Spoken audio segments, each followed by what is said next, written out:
Rudy Fernandez.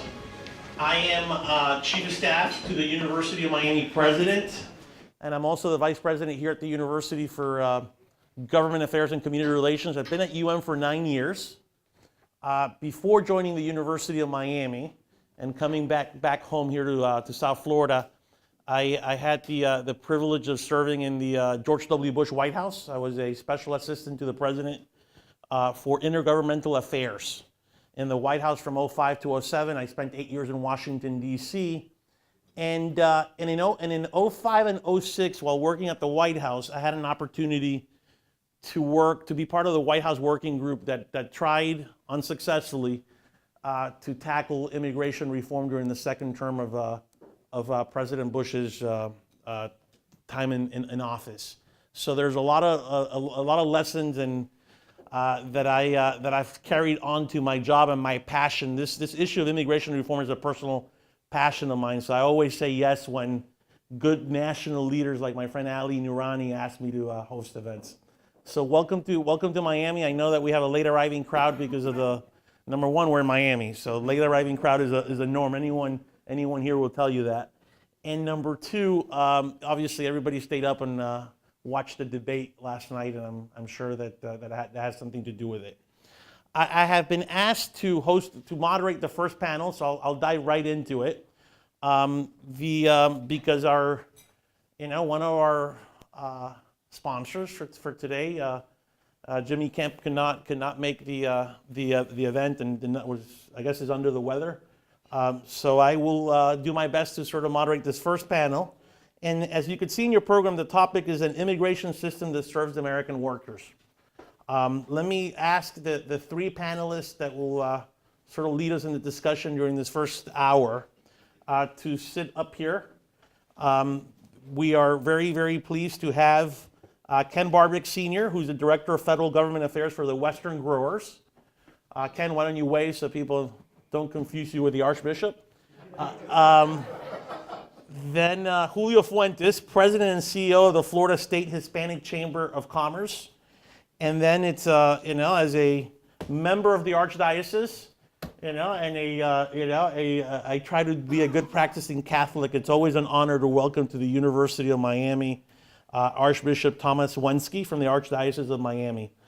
So thank you, Mr. Archbishop, for being here. Let me start by asking each of the panelists, and I'll defer to the Archbishop as to sort of make some opening statements. Obviously, you understand that the topic during the first hour, how immigration affects American workers. And why don't you make some opening remarks? Well, thank you.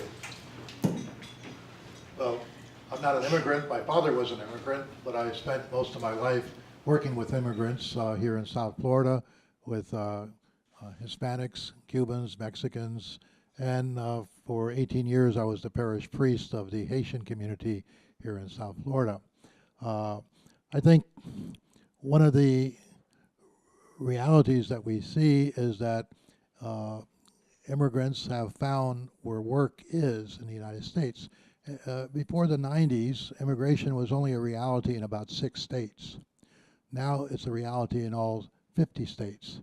And these people have migrated to different parts of the country, picking onions in upstate New York, apples in Vermont, even working in Alaska. And they were, quote unquote, resettled there, not by any federal agency, nor by any strategic plan. They kind of found where the work was, and they worked. And they went where there was work. In other words, if there wasn't work drawing the immigrants here, there wouldn't be immigrants, because people do not come to the United States to sleep under a bridge, and the immigrants generally are not sleeping under bridges. They come to work. And one of the things about the immigrant, I would say, is that what an American worker might consider to be a dead-end job is, for an immigrant, an entry-level job. And this has repeated itself across the country in various ethnic groups or immigrant groups. So, Cuban refugees came and they worked as busboys. That was an entry-level job. Haitians did the same, and they're working in hotels, et cetera, et cetera. Entry-level jobs for the immigrant. The American worker would see that as a dead-end job. And if you think about it, if you're an American, and say you're 30, 35 years old, and you grew up in this country, you went to school in this country, and at 30, 35 years old, all you're doing is sweeping floors or bussing tables, you're more than likely going to be doing that when you're 45. And so for an American, that job might well be an entry level, a dead-end job. And why? Perhaps high school dropout, perhaps some trouble with drugs, or some other issues that made that this person that was grown and grew up in the United States did not get the tools or the skills necessary to get beyond a job sweeping floors at 35 years old. Now, a Cuban balsero or a Haitian boat person can get off the boat and he gets that same job and he says, I got my foot in the door. This is my start. Now, you think of the difference in the psychology of that worker. Between the 35-year-old American that says I'm in a dead-end job and that 35-year-old immigrant that says I got my foot in the door. This is my first step in the American dream. Now, who does the employer want to hire? Which attitude do you think he would like to reward? And who do you think will have less absenteeism? Who you think will show up on time for work? The immigrant. So this is one of the real realities that I think show the reasons why immigrants do succeed when they can succeed, and when they're not held down by not having legal status or other issues. Thank you. Julio Fuentes? Thank you, and thank you for having me here today. And I'll touch briefly on, I wear two hats, obviously, as I'm president, CEO of the Florida State Hispanic Chamber of Commerce.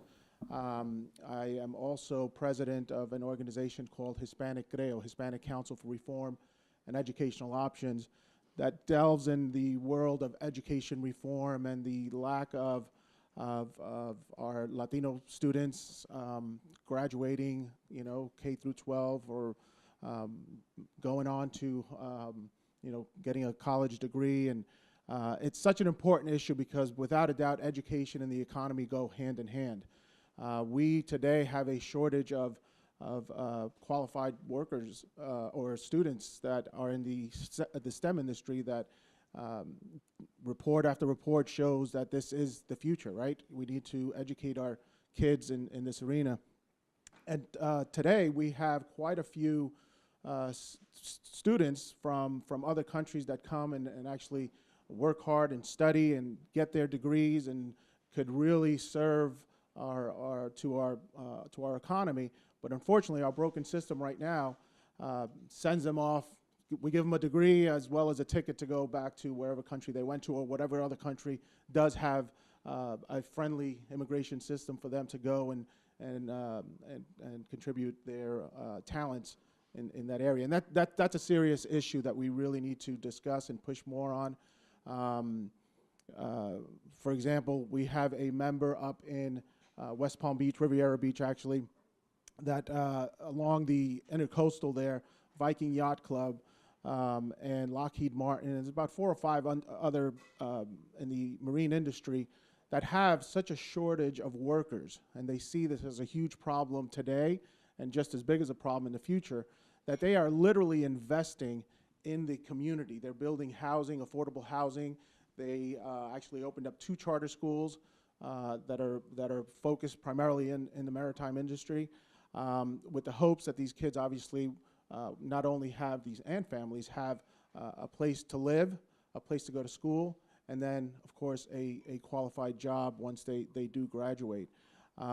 So when we talk about this topic here, it's an important one in our country. It's an important one for our state, and we need to just keep pushing for the proper policies to be put in place. Thank you. Ken? My name is Ken Barbic. I am with the Western Growers Association. Our association represents fruit, vegetable, tree nut growers, packers, and shippers.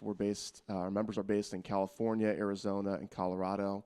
But there's also a lot of overlap with the state of Florida. A lot of our members have operations here. We work very closely with the Florida partners in terms of the fresh produce industry. The immigration issue has been one that we have been deeply engaged with for some time now. In the agriculture sector, you see over 1.5 million farm workers. And we self-admit that somewhere between 50 and 70% of those farm workers are likely falsely documented. Many of these workers are immigrants. Many of them come from other places. As the Archbishop highlighted, many of these people come here to make a better living for themselves and for their families. So they are not only important to the economic viability of our operations, of our farms, but we also care about them as members of our community and members of our businesses, and we want to see them flourish. We want to see them bettered as a result. We see that the impact of this issue is not just one for us in agriculture, not one that just touches our farms and our communities, but we see that other jobs are created as a result of immigrants working here. So while you've seen a lot in the political debate about immigrants taking jobs and being bad for the U.S. economy, that's actually the opposite of true. I mean, in the ag sector alone, you see that 2 to 3 jobs are created downstream for every job that takes place in agriculture. So by having these individuals here on our farms working, helping our businesses succeed, we actually see the broader economy also bolstered as a result of that. You also see, I think you've heard some of this, but the idea of folks wanting a better life. We've seen many examples of this. People coming to pick strawberries, and next thing you know, they actually own a farm. They move up in operations. I can point to many examples of places that I visited where I've talked to people where either they were a farm worker once themselves or their parent was, and now they're in senior management at a major operation. Well, that's what the American dream is all about, is people coming, wanting a better life for themselves and for their family members.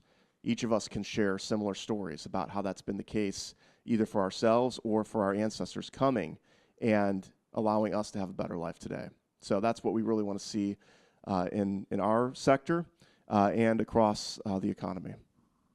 Thank you, Ken. I'm going to ask an initial question to get it started, and then since we're an intimate group, I want to make sure that I encourage audience participation.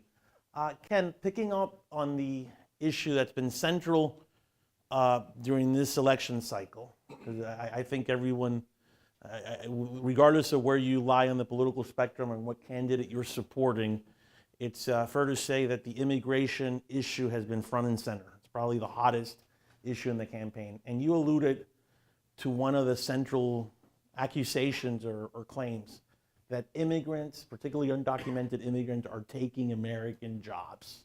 That if not for that undocumented immigrant that's picking tomatoes in Homestead or picking strawberries in your neck of the woods, an American would have that job. Can you expand on that and speak to that? Why? I mean, if 11 million undocumented immigrants left tomorrow, right? And Donald Trump has promised on his immigration speech a few weeks ago that during the first hour of his administration, he would begin to sort of round up and deport these people. Would those jobs be available? Are those jobs that Americans would take?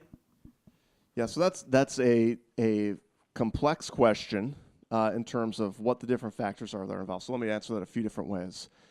First, in terms of jobs being available to Americans, anyone can go out and work in a field today if they want to. So if you want to go volunteer to pick strawberries and take that job, you are more than welcome to go out and do that.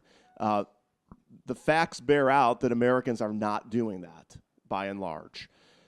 We've seen tremendous growth in the visa program that agriculture is able to utilize. It's a very bureaucratic program. It's a very cumbersome program.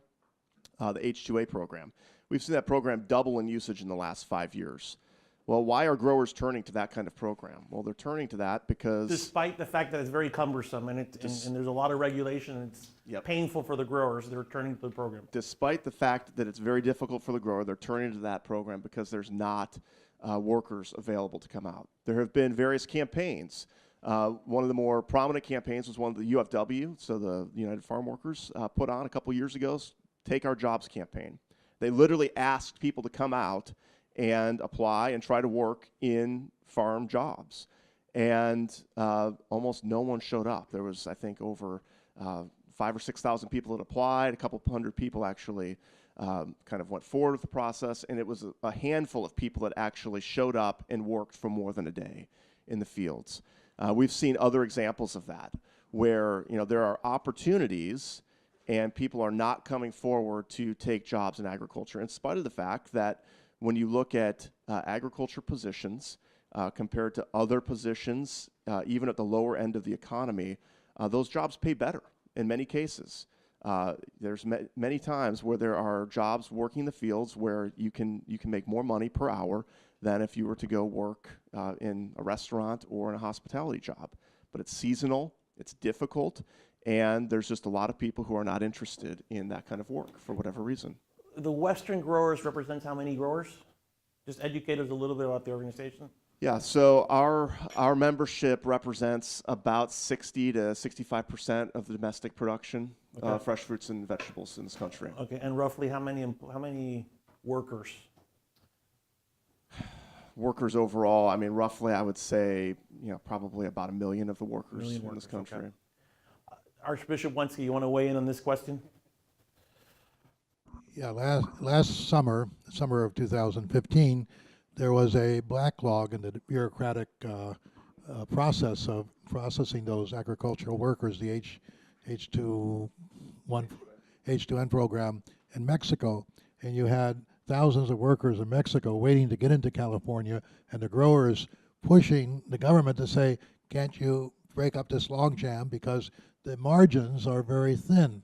You have the vegetables won't wait. They have to be harvested at the right time, and bureaucracy can jeopardize the business success of growers. And if you don't have the workers here, then the growers will have to go there and plant there to where the workers are, and that would be the other unintended consequence. If you're talking about manufacturing jobs migrating out of the United States, what we're having here is at risk is the agricultural jobs migrating out of the United States as well. Yeah. I think that's an excellent point the Archbishop just made. I mean, you have an internationally competitive economy, and there are opportunities to produce our food, and our food is going to be produced someplace. And either you allow for those opportunities here in the United States where there is great natural resources, there are great opportunities, and you allow people to come and work in those jobs, or you see that production move to countries where that human capital actually exists, which we've seen that happen in many areas of the agricultural sector over the years. So growers are leaving. Growers are, when they don't get the workers that they need, they're leaving. Yeah, I mean, you look at the ag sector as a whole, not to get into the trade debate, but we talk often about how in agriculture, U.S. agriculture exports significantly. Well, in the fresh produce industry, which is very labor intensive, we actually run a trade deficit. We're still in favor of trade. We still think trade is a good thing. But why is that? Well, it's because we haven't fixed our immigration system to allow us to take full advantage of the competitive advantages that our country has.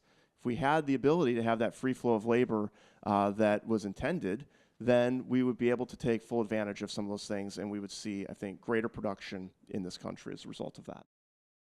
And just to elaborate on what this particular discussion right now, and you touched on it when you had mentioned a lot of these workers are picking strawberries today, and tomorrow they might own their own, farm, factory, whatever the case may be. And that really is the case with Hispanic entrepreneurs. Today, a quarter of our state's small business owners are Hispanics. Nationally, we contribute well over $500 million to the U.S. Economy. So these are real, true numbers that have these stories that we hear of folks coming here for a better life, achieving that American dream. So I think these numbers and this reason for folks coming here to achieve that American dream could not be forgotten, and we need to keep that top of discussion.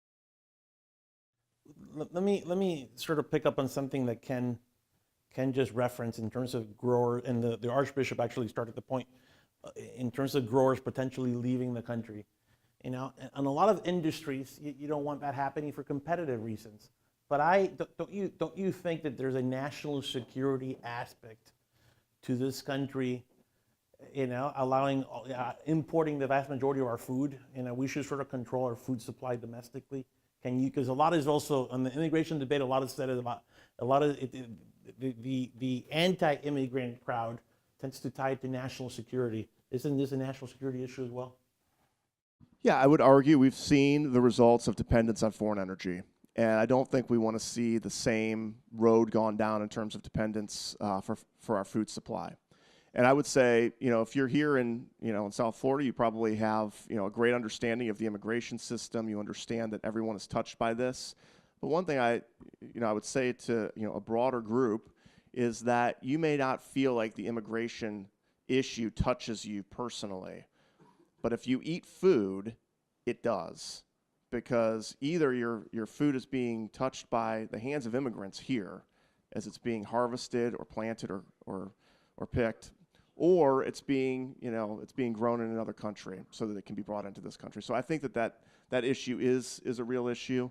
I think that you're going to always have some level of imports in terms of the food industry. You have different seasons in different parts of the world. But I don't think we would want as a country to be in a position where we increasingly see our food production shifted outside of the country when there's no reason for us to be in that position, honestly. Let me open it up to questions from the audience. Yes. Yeah, go ahead. It's a small room. Thanks very much. Hi, I'm Edward Allen from the Council on Foreign Relations in Washington. One of the issues that we've seen a lot in this campaign is the question of economic impact on American workers, whether from trade or from immigration, in the sense that competition with low-wage workers in some ways is bad for Americans. A lot of that may well be a misunderstanding. There's probably some reality to it. My question, I guess, would be, are there ways to address that concern? I mean, on the high-skilled immigration side, for instance, Microsoft made a proposal 2 or 3 years ago where they said, look, we'll pay a higher fee for each worker. We'll pay $10,000 for each foreign skilled worker we get. We want that money to go into computer science training for Americans because there aren't enough computer science programs in high schools, and we actually have trouble finding Americans with the skills we need. Is there anything that can be done, you think, on the lower skilled side to try to address that concern and create programs that would sort of bring out the win-win aspects of this, that would invest in Americans even as the companies are benefiting from bringing in immigrant workers?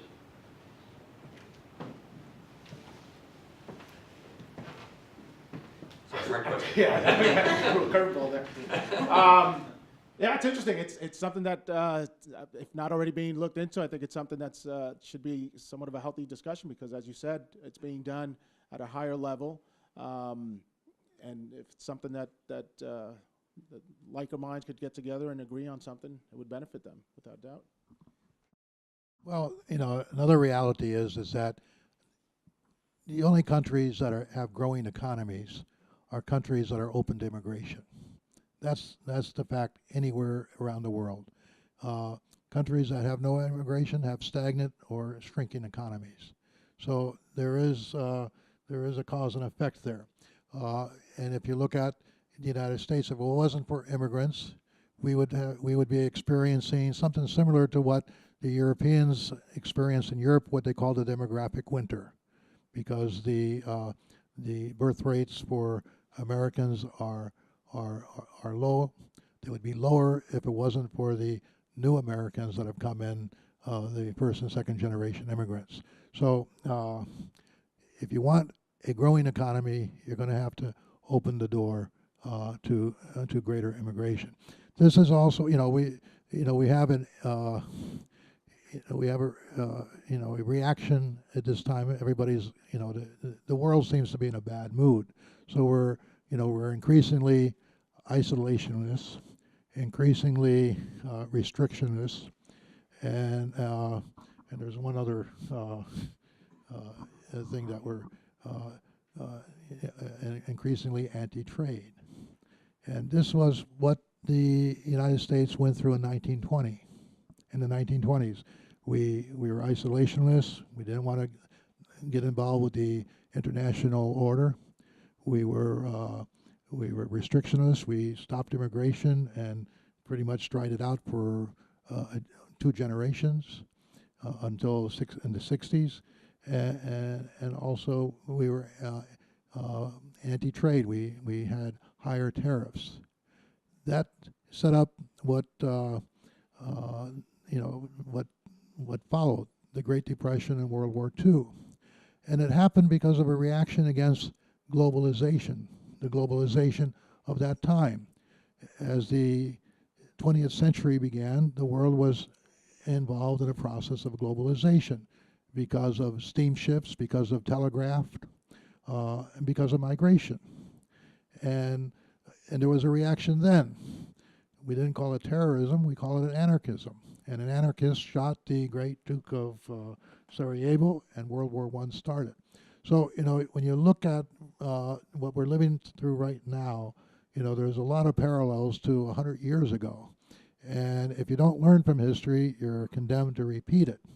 But, globalization as a reality, we have the instant ability to move monetary instruments, across borders. We have the ability to move information in an instant across borders. The only thing that we cannot move with facility today is labor force. And a globalized world, requires all these factors to be working somewhat in sync. Now, does globalization have downturns? There's creative destruction in any type of, economy. And what you have to do is you have to plan for it. If you're, if the buggy whip makers are going out of business, you have to have training programs to train them to do something other than making buggy whips. And that's, I think, part of the frustration that a lot of people are feeling in the United States, because as the economy's changed, as we went from a manufacturing economy to an information-based economy, we didn't pay attention to train our schools, our school kids, to train our citizens for the next phase of the economy. And so we're experiencing a reaction as well. Yeah, to that question, I won't speak to all the other areas of the economy, but just in the agriculture sector alone. First, ag workers are all making minimum wage or higher, which I think that seems like a straightforward thing. I think a lot of people are unaware of that. When I tell people that, they say, well, I thought they made less than that. Well, no, you can't do that. So that's first off. Second, there's a lot of commodities that when you look at harvest and whatnot, the rate is actually much higher than minimum wage. So I'll talk to growers in, berries out in California, tree fruit, vegetable crops, where, when they're harvesting, they're paying, over $15, sometimes upwards of $20 an hour for harvest work. And they still aren't able to always get the workers that they need. Well, why is that? Is that not enough money for those jobs? I think there's other factors going on for why people are not coming out to take those positions. Again, seasonality, difficulty of the work, some of those other things. I think another point in terms of the effect on other workers is, you can make that argument that others are being, disaffected, but if we don't have the workforce we need in agriculture, the impact across not just the ag sector, but broader communities is going to be impacted because of what the Archbishop just said, which is the ability for capital to move. In agriculture, we're very sensitive to price and competitiveness issues. And it's a much easier thing in a competitive world economy to invest in a place where you have that labor source. So I think that's going to have a much bigger impact on other workers in the U.S. economy if you see operations increasingly moving to other countries where it's easier to be competitive in that way, which I think that's going to be the most significant negative effect on lower skilled Americans. Let me comment on your question as well, because I thought it was an excellent one. It boils down to incentives. How do you incentivize, right, in the low skill sector, Americans to take that job picking berries in California? And I think that's very tricky when you're paying upwards of $20 an hour. You know, there is a limit to what you can pay a worker to pick berries and remain competitive in a market where you have a free market, and people are very price sensitive when they're buying groceries at the store. So I think that it's a question about incentives. It's easier, and I work in higher education, I work here at the university. It's easier for Microsoft to incentivize if you put forth enough scholarship money. Well, yeah, Americans are gonna say, wow, you know, there's scholarship money available for me to go into a STEM field. And I think at the high end, it's difficult, but it's easier than at the low end. I'll tell you this: at the University of Miami, you know, obviously every major research university is largely measured by your PhD and your grad students. Our PhD students here in STEM fields, 50% are international students, and it's a crime. I consider it a crime for us to have a broken system where we're investing in international students that are going to be creating the next Googles and the next Microsofts, and then, you know, because of our antiquated immigration laws, these people, you know, get PhDs. They want to stay here. They want to start companies here, and yet they go to Canada. Is very, very welcoming of this American PhD students, and so is China, and so is India, and so is Europe. I mean, in Europe, you're seeing, to the point that the Archbishop mentioned about the birth rate here. In Europe, people are starting to fight for immigrant labor, right? Because, you know, they have an older population, and you need that sort of youth in the labor force in order to sort of keep the economy growing. So I think this whole question of incentives is very, very important. I have a bias. I believe in free markets, but I think this question is very important. Immigration in the long run has more positives than negatives. And in fact, Miami, you know, is a bellwether for the rest of the country. You know, what we're experiencing here, although I do like to tell people that the best thing about Miami is that it's so close to the United States. But the reality is Miami is the United States, and it is the future of the United States. And, you know, people say, well, immigrants don't learn English. Well, you know, the Cubans have learned English. And they say that the immigrants don't integrate. You know, we have Cubans that are mayors. We have Haitians that are mayors and council presidents, state legislatures, et cetera. So, you know, the immigrant experience here in South Florida has shown that the United States still has this incredible ability to absorb immigrants, to integrate immigrants, and to allow them to prosper. And okay, their kids went to public school, and there was a cost to public schools, but you know, it's you know, we don't, when it's our kids and we're paying for their education, we don't consider that a cost. We consider it an investment. And I think we have to see that for other people's kids too, that it's an investment that will pay off dividends for all of us. Next question, I saw a hand, yes.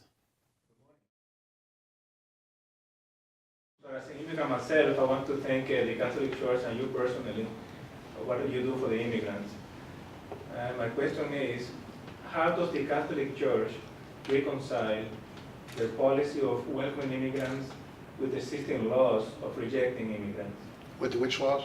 Existing laws that reject immigrants. Well, we've been calling for immigration reform for a long time. The U.S. bishops, myself, I've been working with immigrants all my life, but for the last 15, 16 years, we've been working on comprehensive immigration reform. I remember I and Bishop DiMarzio, who's the Bishop of Brooklyn, who's been a great advocate of immigrants, we went to see the then head of INS, guy that used to be the Sergeant of Arms in the House, Ziegler, who was appointed by George Bush as head of INS. I went to see him on a Monday evening with the Bishop DiMarzio, and earlier that week, Vicente Fox had addressed a joint session of Congress, and Ziegler told us, he said, we're going to get immigration reform done within the year. So I left the immigration office, got on a plane, flew back to Miami.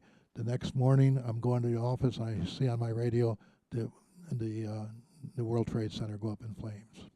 And, since that point in time, there have been different immigration reforms. The best one, in my opinion, was the McCain-Kennedy bill. That was the best reform, partly because the staff of the U.S. Bishops' Conference helped the staff of Kennedy and McCain write the bill. That was the greatest bill that was out there at the time. As Trump would say, it was huge, but it didn't go anywhere. Unfortunately, a lot of political capital was lost during the Iraq War and everything like that. Then Martinez and Hagel tried it again, and it was not as good, but it was passable. Then we had the last iteration, the Gang of Eight with Marco Rubio, et cetera, which wasn't a great bill because it was going to basically keep immigrants from becoming U.S. citizens for about 13 years, which was fine with the congressmen that were passing the bill because they didn't think they would be in Congress after 13 years, so they didn't have to worry about these people voting against them. But that didn't go anywhere either. So we've been stymied year after year, but it still is very urgent because there are human beings being touched by it, and in my work we see these human beings all the time. When I was a young priest, and I'll shut up after this, I was ordained about 4 or 5 months, 25 years old, or 26 years old, Corpus Christi in Alapatha. So I'm this young guy, and this couple comes to see me. They're in their 40s or early 50s, and the guy and his wife from El Salvador. The wife is crying, the man is angry, and he says, Padre, and he's much older than me, he could be my father. He says, Padre, tell my wife she can't go home.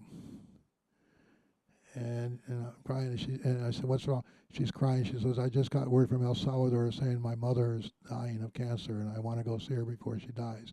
And he says, Father, tell her she can't go home because if she goes home, she won't be able to come back.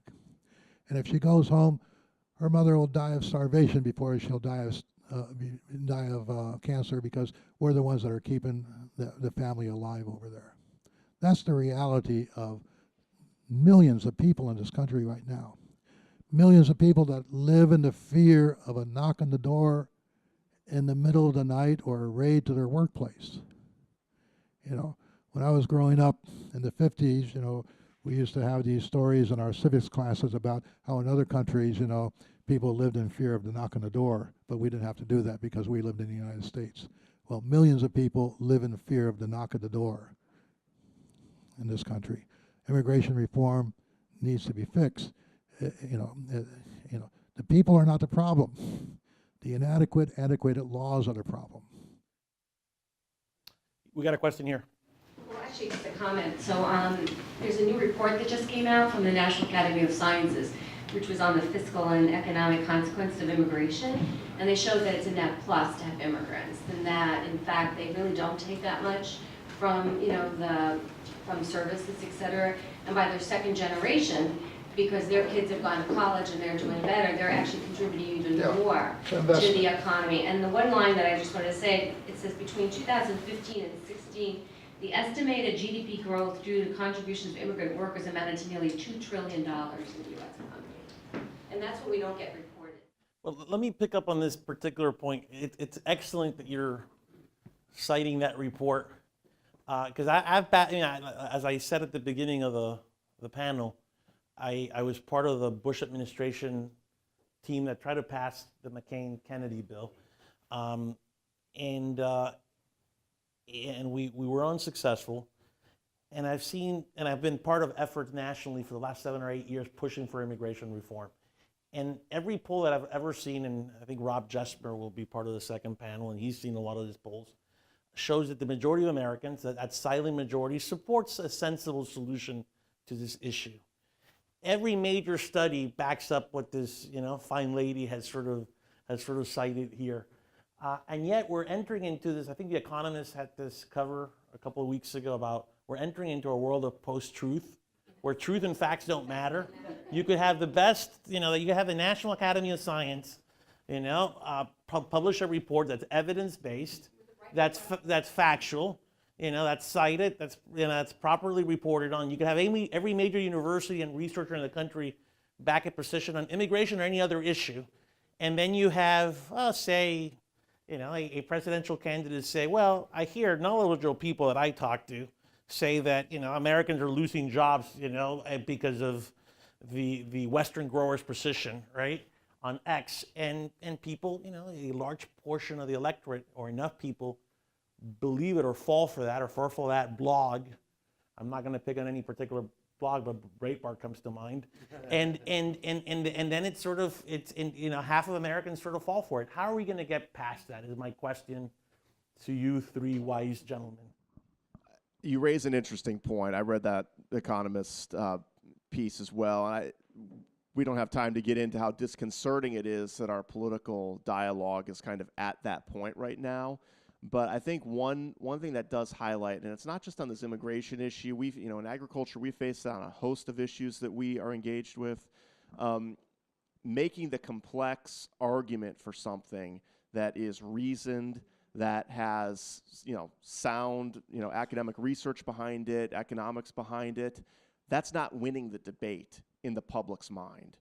And, those who are opposed to solutions have very short sound bites, and they have, a compelling message in terms of a one-line kind of delivery.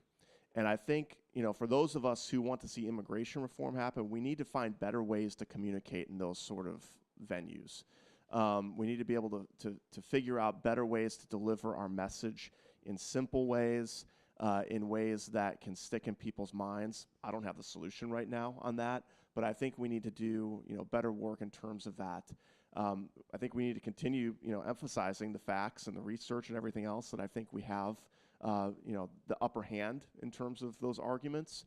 But in this climate where truth no longer seems to be winning the day, I think we do need to think about how we can have a more compelling story that's memorable to people in short kind of soundbite ways.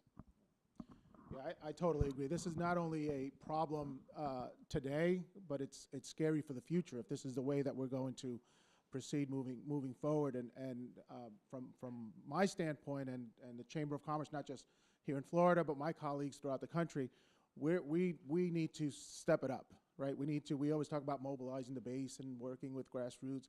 This is no longer just a grassroots issue. It's a grassroots, grass tops, and everything in between.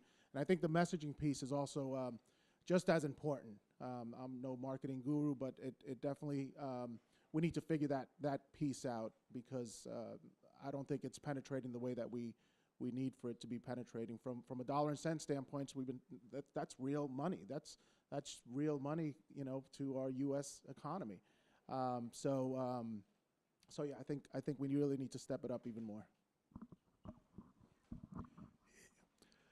Yeah, I think we have to, again, make the human face visible.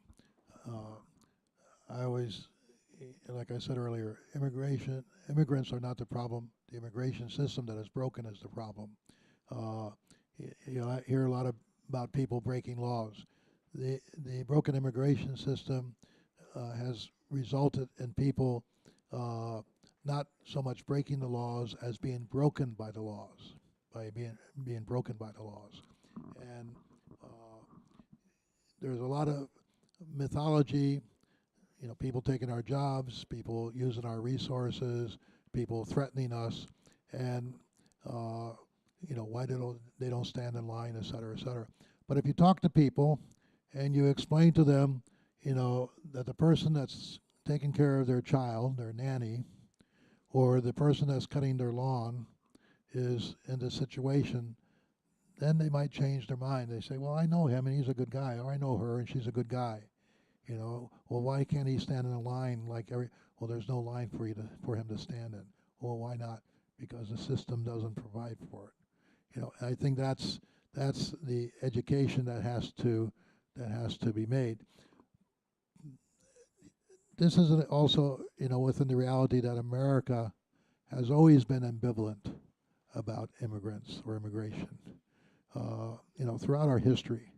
So even when we had great waves of immigrants coming in, we also had reaction against immigrants, the Know Nothing movement of the 1840s and 1850s, the American First people of the 1920s, 1930s.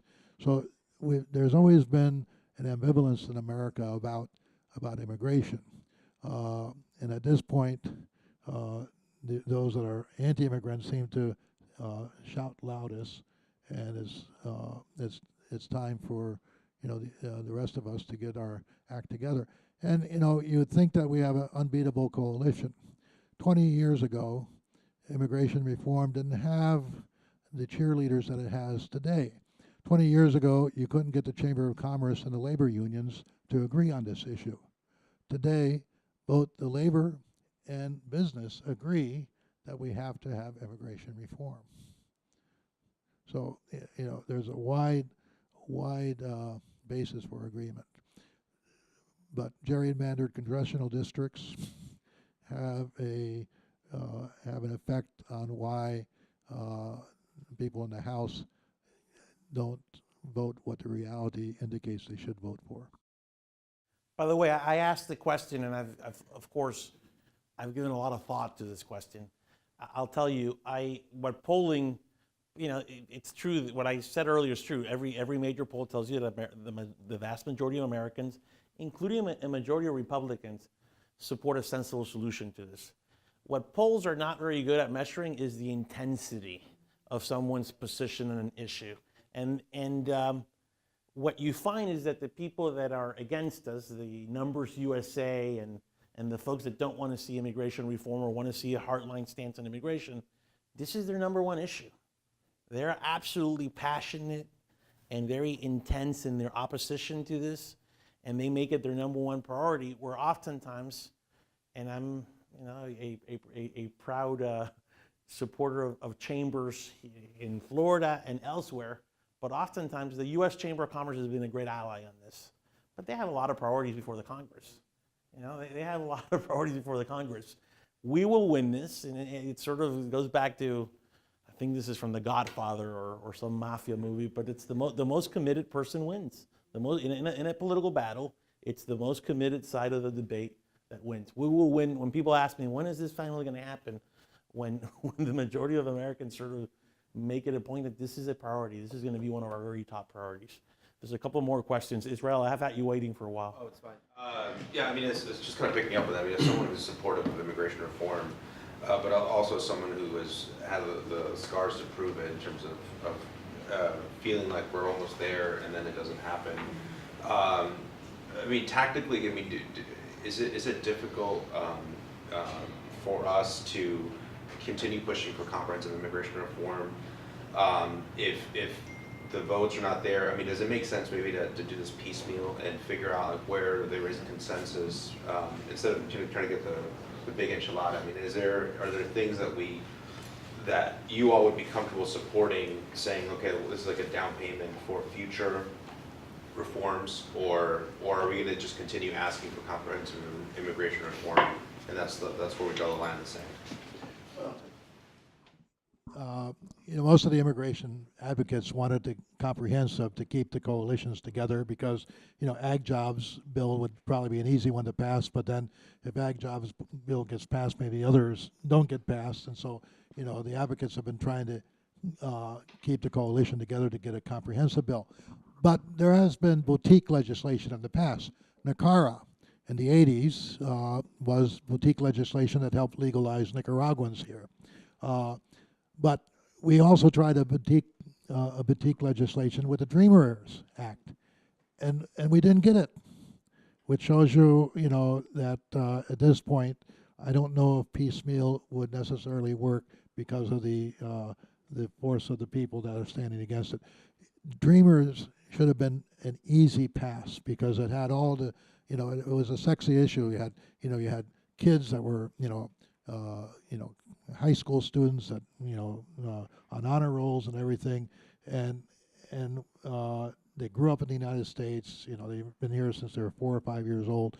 It would seem that it would be hard to vote against the dreamers, against the kids, and yet they did vote against it.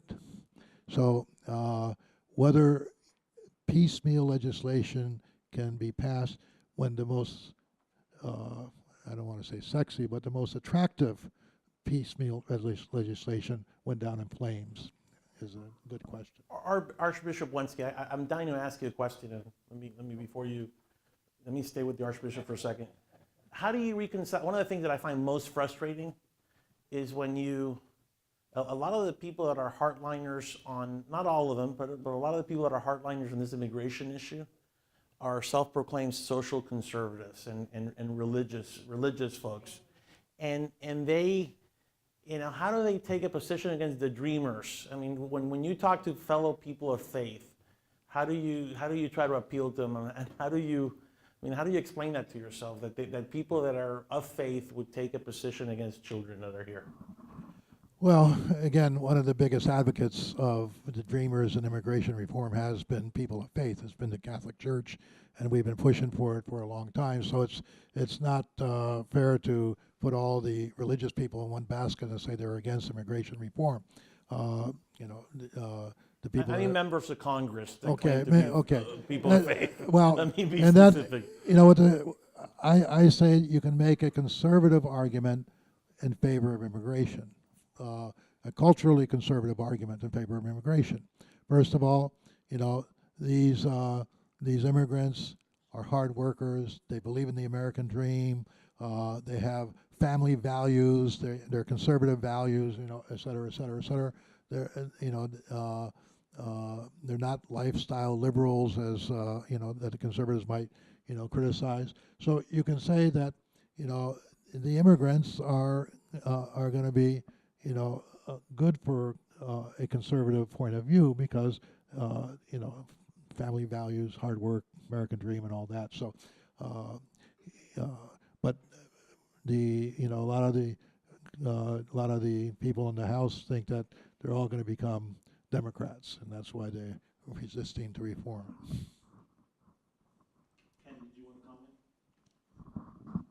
I was just going to go back to that question in terms of tactics and what to do differently. On the agriculture side, we've been a supporter of comprehensive reform when that's been what's been moving. We've been, seeking to move ag legislation on its own when that was the option that was there. I think the tactical question, to some degree, it's going to be what the legislature wants to do. So I think that we have to be able to give space to that process. What is Speaker Ryan going to do? Assuming the Republicans still have control of the House, how is it going to be able to move through that body? I think that's been the real challenge that we've seen in this debate over the last number of years, is getting something through the House that can be palatable to a majority of the members over there.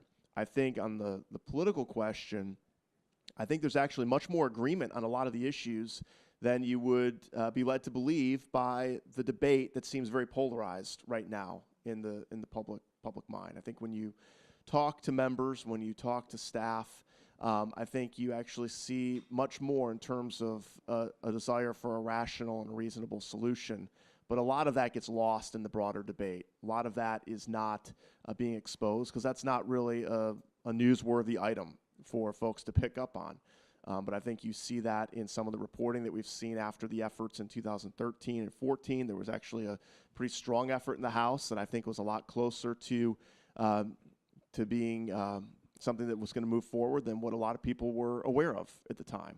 The politics at the time ended up kind of coming apart with some different events. But I think that there is opportunity there. And I think tactically we need to be able to give some flexibility to folks to be able to figure out how to get to a position where we see these things move forward. Archbishop Wensky, let me ask you a follow-up. One of the leading figures in the anti-immigration crowd is Ann Coulter, and she makes the point that today's immigrant is different, you know, and I'm asking you since you've given a lot of historical perspective to this debate, and you've been advocating and working with immigrants for your entire life.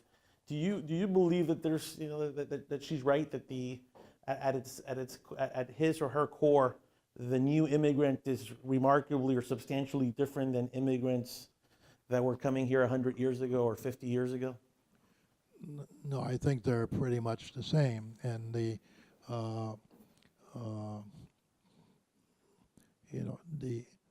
basically, you know, what causes, you know, people to migrate? People migrate because they're looking for the conditions worthy of human life for themselves or families. And that was true 100 years ago. It's true this week of why people are trying to come to this country. So they've come for the same reasons. That doesn't mean everybody is every immigrant is a paloma blanca. You know, everyone is a white dove. You know, but the immense majority are coming for reasons to better themselves or better their families, altruistic reasons, if you will. People don't take this dangerous journey across Central America to come to the United States for a lark. You know, they're coming. They're coming to basically to help their families, and they do that by getting a job and sending money back home. Let me give my little catechism lesson and do a little witnessing or evangelization, if you will, here in the University of Miami. But the Second Vatican Council, the bishops of the Second Vatican Council said that a human person will only be happy to the extent that he or she can make a gift of themselves to another.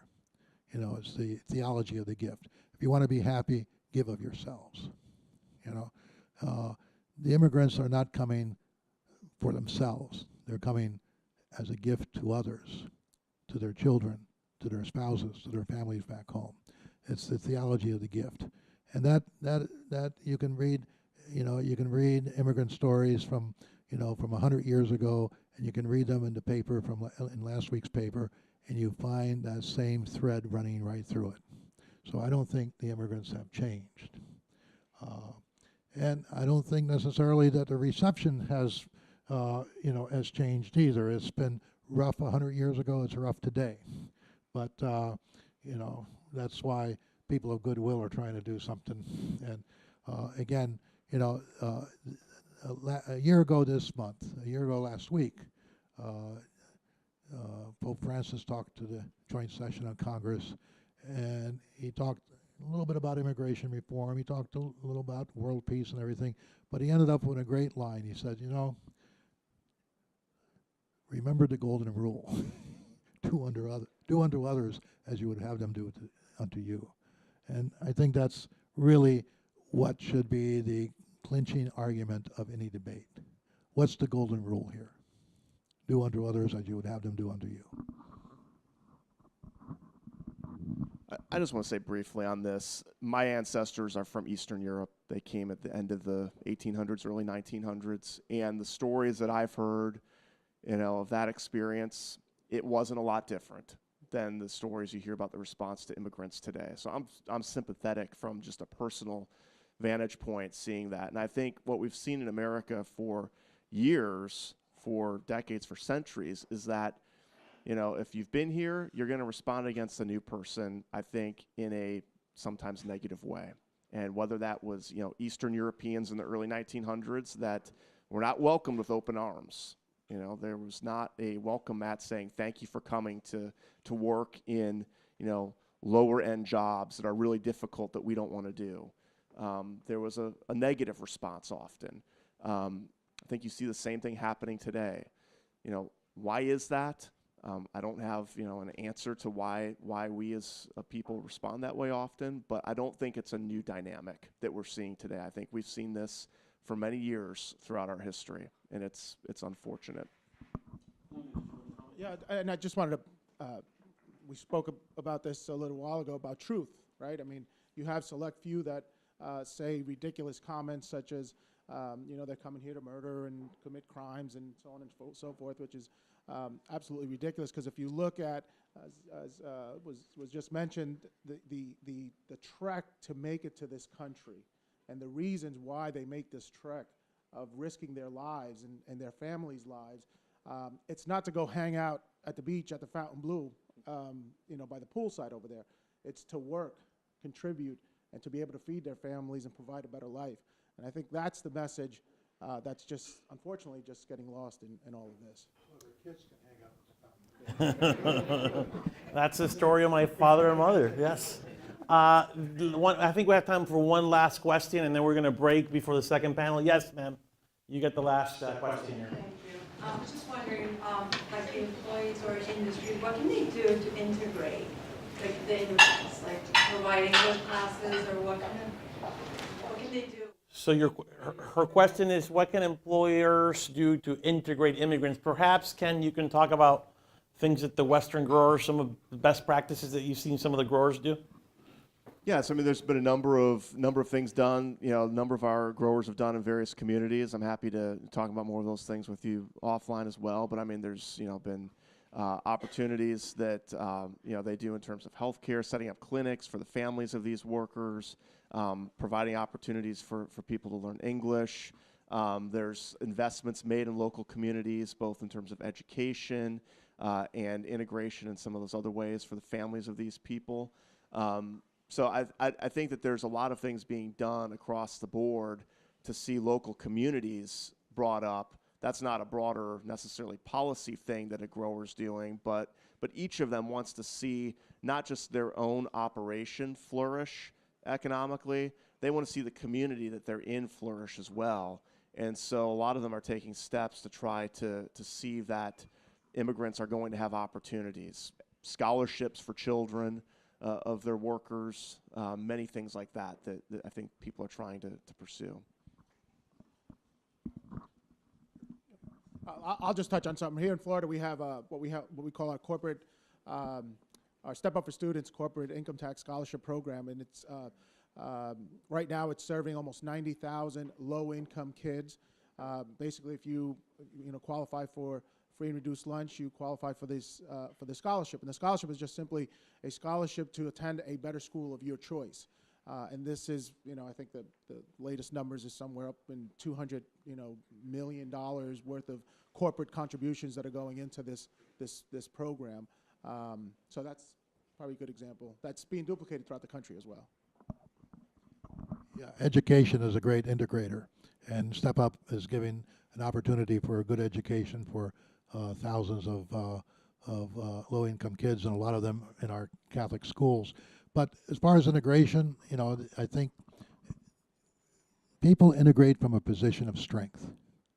A position of strength.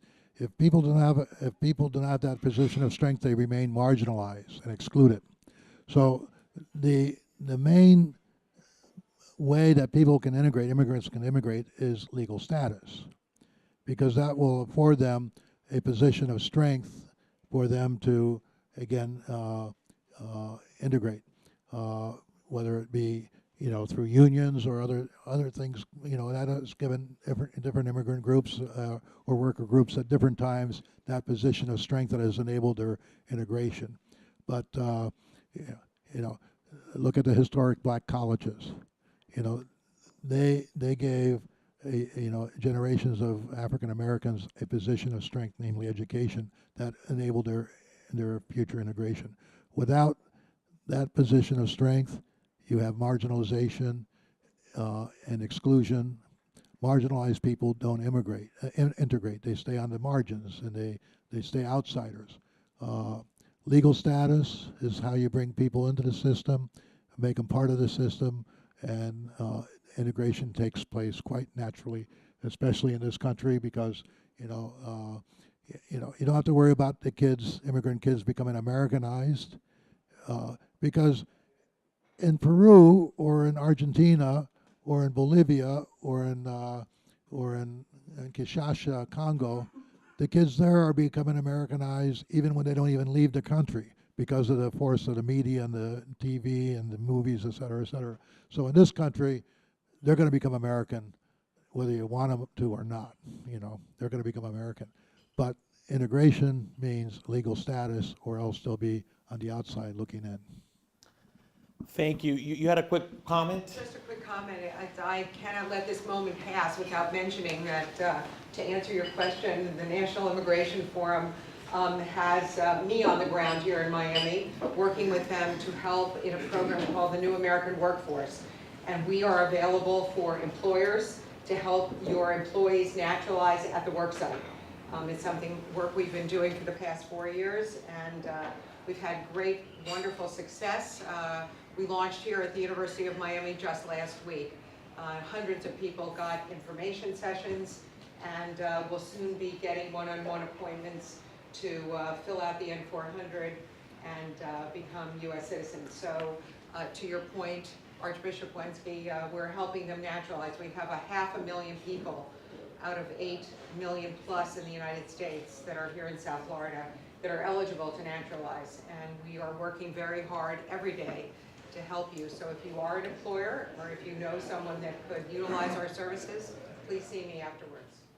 And thank you for what you did with the University of Miami. I heard that was very well attended. All right, help me thank this first phenomenal panel. Archbishop Wensky, Ken Barbic from the Western Growers, and of course Julio Fuentes from the Chamber. We'll take a 5-minute break, and then the second panel will start.